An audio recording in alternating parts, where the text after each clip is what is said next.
વિસ્તારમાં એક યુવકની લાશ મળી આવતા ચકચાર મચી જવા પામી। યુવકના માથાના ભાગે ગંભીર ઇજાઓ પહોંચેલ હોવાનું જાણવા મળ્યું।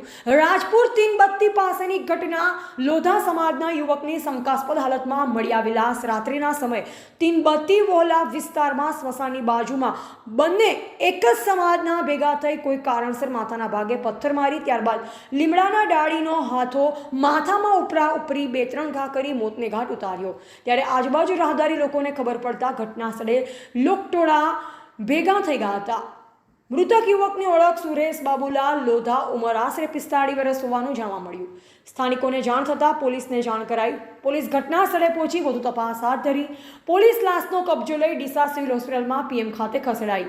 આગળની વધુ તપાસ હાથ ધરવામાં આવી ત્યારે હત્યારો સતીશ ભોગીલાલ લોધા, અંદાજે ઉંમર વર્ષ 22, હત્યા કરી ડીસા દક્ષિણ પોલીસ સ્ટેશન ખાતે હાજર થઈ પોતે હત્યા કરી હોવાનું કબૂલ્યું। ત્યારે પોલીસે ત્યાં જ તેની અટકાયત કરી આગળની કાયદેસરની કાર્યવાહી હાથ ધરી। અહેવાલ અમૃત માળી, સબંધ ભારત ન્યૂઝ, ડીસા।